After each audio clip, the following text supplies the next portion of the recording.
Bonjour, cher peuple de Dieu, soyez bénis, recevez le Saint-Esprit. Je vous envoie ce message à partir de l'aéroport ici à Paris.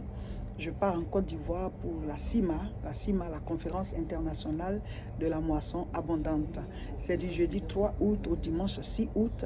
Appelez à ce contact pour avoir toutes les informations. Si vous êtes en Afrique, si vous êtes en Côte d'Ivoire, en tout cas, faites tout pour être à cette conférence. Il y a des rencontres qui changent la vie. Il y a des rencontres qui te donnent une onction, qui brise les jougs et qui te font entrer dans une percée. Donc, soyez avec nous à la CIMA Côte d'Ivoire. Alors, le message que je veux vous apporter, le thème c'est que ta Bible soit ta meilleure amie. Que ta Bible soit ta meilleure amie, mon frère, ma soeur. Quand tu dois voyager et que tu es en train de faire tes bagages ou bien tu prépares tes affaires, quelle est la première chose que tu mets dans ta valise ou bien dans ton sac? Est-ce que c'est ta Bible ou bien est-ce que c'est autre chose? Si ce n'est pas ta Bible, il faut qu'à partir de maintenant, ce soit ta Bible. Souvent, certains ils disent j'ai une Bible, mais c'est la Bible sur application. Si tu as la Bible sur application, c'est que tu n'as pas de Bible. Si ta Bible est sur l'application, c'est que tu n'as pas de Bible. Parce que la Bible application, c'est la Bible de tout le monde. Si ta Bible, c'est la Bible application, c'est que tu n'as pas de Bible. Écoute-moi, mon frère, ma soeur. Si ta Bible, c'est la Bible application qui est dans ton portable, c'est que tu n'as pas de Bible. C'est que tu n'as pas de Bible.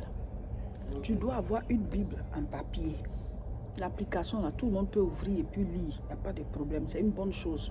On a pu rendre la Bible accessible à tout le monde en la mettant sur l'application. Mais ça ne va pas annuler le livre. Ça n'annule pas la Bible en papier. Il faut que tu aies une Bible en papier. Ta Bible, ça doit être ta meilleure amie.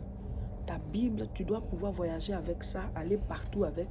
Tu lis la parole de Dieu, tu soulignes, il y a des passages que tu peux souligner, tu peux mettre même la couleur et tout. C'est ton instrument de travail spirituel. La Bible dit de bâtir notre foi. La Bible dit la foi vient de ce qu'on entend. Ça veut dire quoi? La foi n'est pas là à l'origine, elle vient. La foi sort de la parole de Dieu. Dans la parole, il y a la vie. Je lis Évangile de Jean chapitre 1 à partir du verset 1. Je suis obligée de parler tout doucement parce que pour ne pas déranger les autres, je suis à l'aéroport. Mais je ne peux pas m'empêcher de prêcher la parole quand j'ai un bout de temps.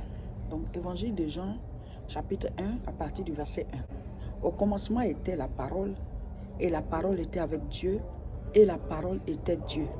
Elle était au commencement avec Dieu.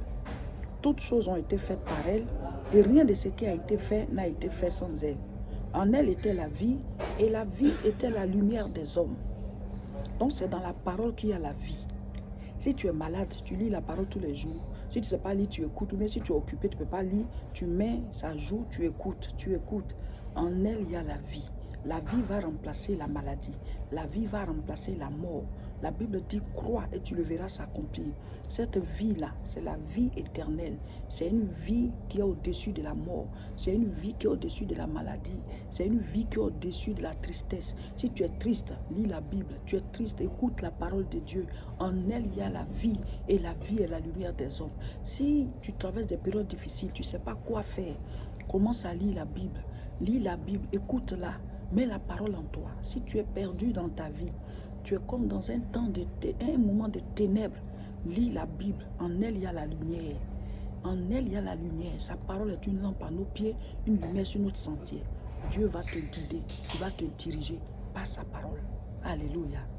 Voilà. Que ta Bible soit ta meilleure amie.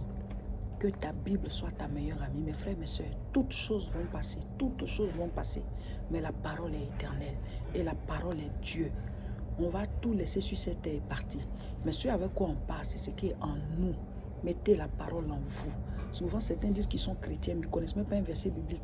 Ou alors, certains, bon, ils négligent, même ils n'ont même pas de Bible. C'est grave. C'est grave. Tu as tout, mais tu n'as pas de Bible. En quoi est-ce que tu es chrétien? D'autres aussi, ils ont leur Bible, mais c'est juste dans la bibliothèque. Et ils ne savent même pas chercher même un verset biblique parce qu'ils ne pratiquent pas la Bible. Que ta Bible soit ta meilleure amie. Vous qui avez les Bibles applications, là, vous ne pouvez même pas chercher des versets dans la Bible parce que vous n'avez pas le livre, vous ne savez pas où se trouve tel passage. Parce que sur l'application, dès qu'on te dit tu écris ça, ça sort. Mais vous ne connaissez même pas, vous ne pratiquez pas la parole. Mes frères, mes soeurs, habituez-vous à lire la Bible, à aller partout avec. Vous pouvez acheter les plus petits, mais selon là où vous allez.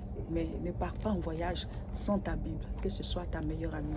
Que Dieu vous bénisse. Là, je pars en Côte d'Ivoire pour la CIMA. Le révérend me rejoint bientôt.